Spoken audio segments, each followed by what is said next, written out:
Hi guys, welcome to Office Blokes Reacts. I'm Office Bloke Dave. I'm Office Bloke Mike. I'm Office Bloke Daz. Collectively we are the Office Blokes. All three of us. Yep. Mike is back. Back again. Guess who's back? Do you want to finish it off? Yeah, there we go. Yeah, we are the Office Blokes. We've got a couple of other YouTube channels. We've got a Patreon page. We've got social media, merch, all that good stuff. Click the link below and it'll take you where you need to go. If you really want to know where Mike was, then follow Office Bloke Dave on Instagram, Office Bloke Daz on Instagram, and take the notice of him. You may or may not. I recommend. You might find out. Right, we've done this accent expert breaking down the US accents, part 1 and part 2. I like him. Really good.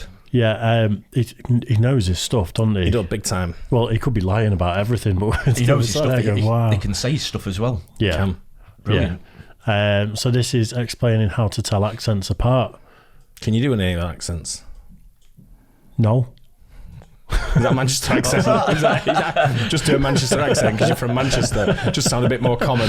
No, sorry, nice one. The answer was no, to be fair. I didn't say yeah, did I? Oh, okay. Go on then. What's yours? I can do loads of accents. Go on then. Give me one. Nigerian. I can do it. Shall I start the video? Yeah, do another one. Hi, my name is Eric Singer. I'm a dialect coach. You may have seen me here before talking about accent performances in movies. What do Texas accents and South Asian accents have in common? The answer is retroflexion. So today I'm going to offer you some quick and easy ways to tell one accent apart from another when those two accents are pretty similar in a lot of ways. Can you ask somebody to say a simple phrase to try to tell whether they're from, say, Australia or New Zealand? I'm originally from Sydney, Australia. From Philly, PA. Yorkshire. New Bedford, Massachusetts. Number 1, how to tell an Australian from a New Zealander. Do you know? I can just hear it. I can't explain. Idea. I can't explain the I for an eh. So if you go to a let's think of a word with an eh in it. They're not like can't think of one. A deck. Breath. A deck. Deck. All right. Yeah. So I'm sitting on the deck. Dick. An Australian would say sitting on a dick. Yeah. Kiwi would say sitting on the dick. Yeah. Right. Trust you to go for that one. He says it a lot, so That's what your missus says. Sitting on that. Stop saying that. Sitting on that birthday cock. Blow the candle out. We can use the kit vowel. In Australia, there's a realization that is not too far off from my own American accent, for instance, something like an I sound. An Australian might say that something like this.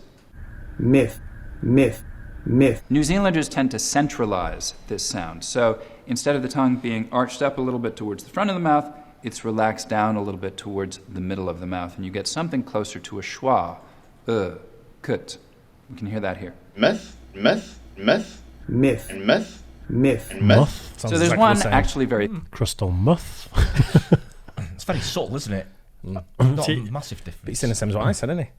He is actually. I've never known any of the science behind it, but I can just hear if it's New Zealand, Australia. To identify accents isn't that hard, I don't think. I normally go off how they look because you can normally tell a Kiwi from an Aussie. Well, Aussies are different. Just sunburnt English people, aren't they? So blonde hair, that's the called difference. dude, everyone dude. famous phrase that you can use that you could ask somebody at a cocktail party, say, to pronounce, to try to tell whether they're an Australian or a New Zealander if you're not sure. And that phrase would be fish and chips. An Australian might say that's fish and chips. That's the New Zealand one. Chips. Sound like from Chips, Cornwall. fish and chips. something like this. fish and chips, fish and chips, fish and chips. Whereas the New Zealand version might sound more like this. Fish and chips, fish and chips, fish and chips, Fish and chips, fish and chips, fish and chips. fish and chips. Number 2, how to tell somebody from the north of England from somebody from the south of England. Well, They say hi to you. We're better looking. They wave. yeah, this is a really Hey? wide ranging, though, isn't it? They don't try and steal from you. In fact, no, they do up north. Is it the Yeah, it's going to be or or Yeah, I reckon. at the end? yeah. Like we say Bath because it's spelt Bath, whereas it's Bath Bath. down south. Yeah. Like say up, they say probably more app in it. App rather than Oh, up. fuck off. Yeah. You wanker. Yeah, Say, fucking southern shandy drinking wankers. Oh, yeah. Charming we are. I think I've mentioned it before, but there is a thing called Peppa Pig syndrome, where kids all over the world are starting to talk with a southern English accent because they're learning to speak. Their formative years learning to speak. They're watching Peppa Pig in English, so they're going Bath. No, right, okay. It's a real thing. There's videos of American kids that are speaking with, sort of south of England accents. If I'm with anyone, they say Bath.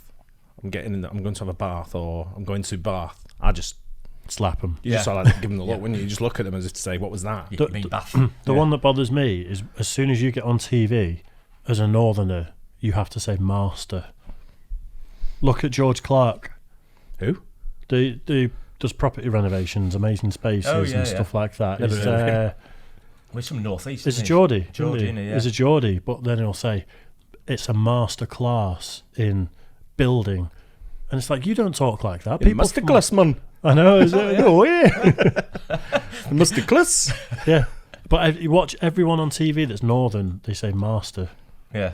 Is that why we're not on TV? Yep, exactly. Probably. That's the only reason why we're not on TV. Dave goes on and masturbates. That's why he's not on TV. I was on TV once. Dave, Peppa Pig, man, come on.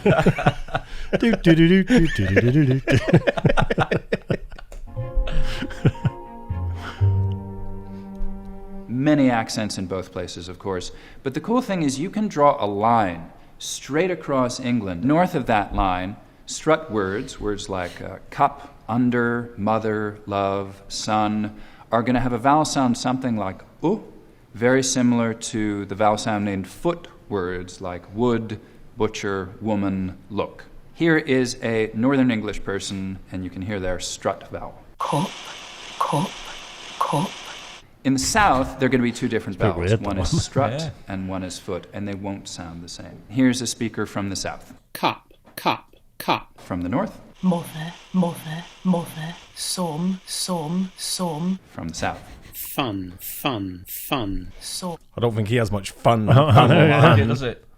Fun, some, fun. So if you meet somebody and you're pretty sure that their accent is from somewhere in England, but you want to know whether it's from the North or from the South, you could ask them to say the following phrase. Did you cut your foot? From the North. Cut your foot, cut your foot, cut your foot. From the South. Cut your foot, cut your foot, cut your foot. Cut your foot. Cut your foot. Cut your foot. Cut your foot. So, of course, there are many different... One of those is saying it wrong. That's all I'm going to say. Cut your foot. Shut up. Cut your foot. Cut your foot. Cut your foot. Yeah. Cut your foot. Different Northern English accents. Two famous ones are Geordie from Newcastle and Brummie from Birmingham. Birmingham's not Yeah, I would have cut enough. your foot. One way that you could potentially tell a Geordie accent from a Brummie accent would be to take the face vowel. A Brummie is going to have a sound that's kind of similar to a London sound. It's a diphthong. It's a vowel sound that starts and ends up E, moves from I, it takes a journey. So if you hear something like this... Great cakes, great, great, great. You're dealing with a Brummie.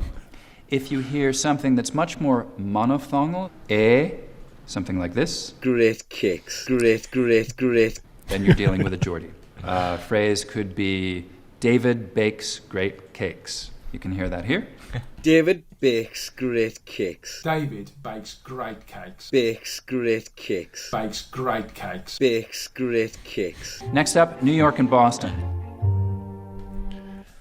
We were hoping that at some point he'd have a UK breakdown. I know it's very broad what he just did. Yeah. Do you know what's disturbing for me on that about the UK one? Go on. Is the southern line, the line from the north to the south, was drawn way too south for me. It was very much so, wasn't it? At one point, it was borderline North London. Yeah. On the It was, Yeah. But I think he's talking about that's where the accent changes happen. So it's not the perceived north or south of England. That's He mentioned Birmingham, You need to get up to and that was above that line. yeah. But I think it's the southern thing is that it's Birmingham's more towards London than it is to Manchester. it is, yeah. And when it comes to accents, It's neither in the north or the south. It's in the Midlands. No one wants it. No, I know. No one wants that accent. Now, this one's probably easier to hear and place if you're American, probably less so if you're not an American. The lot vowel is going to be very open, fronted, no lip rounding in a New York accent. Lot, hot, not, God. Here's a New York speaker. Not. It's going to be a little bit lip rounded in a Boston accent, so more like lot, God. Here's a Boston speaker. Not. So here's a phrase you could ask somebody to say. That's not a lot of pots. If they say it with an ah, that's not a lot of pots. They're probably from New York. That's not a lot of pots. That's not a lot of pots. If they say it with an aw, that's not a lot of pots. That's Boston. That's not a lot of pots. That's not a lot of pots. That's not a lot of pots. That's not a lot of pots. That's not a lot of pots. That's not a lot of pots. Next up, New York City and Philadelphia. So both New York City and Philadelphia raise the trap vowel in certain circumstances, so you'll get air instead of ah. They do it in different places. In a New York accent, you get trash and traffic. You also get sad and bad. Here's a New York speaker. Trash. Whereas in Philadelphia, those are not some of those trap words that are going to get raised. We're going to get other ones like man and hand.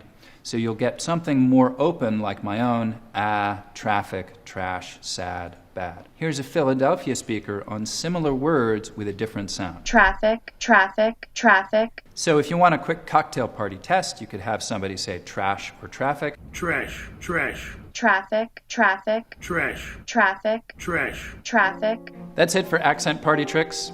I'm Eric Singer.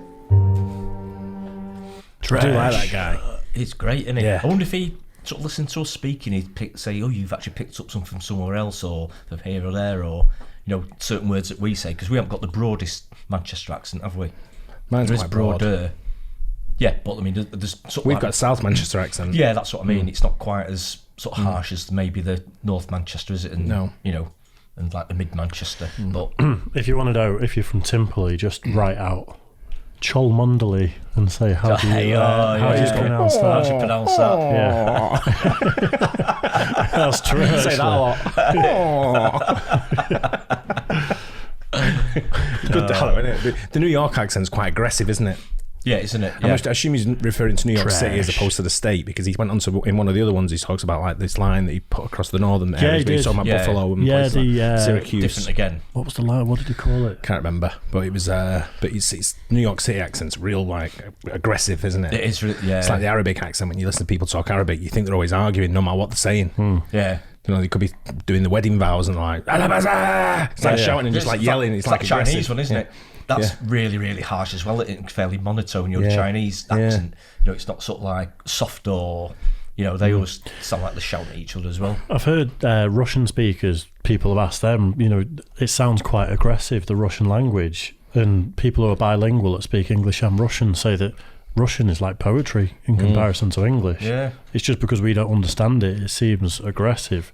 But the words they use to describe and everything, it's supposed to be a really poetic language. I always wondered how English-speaking people were perceived, actually. You know, in Europe, like, I always think the Tosses. That's what. You know, bunch of C words.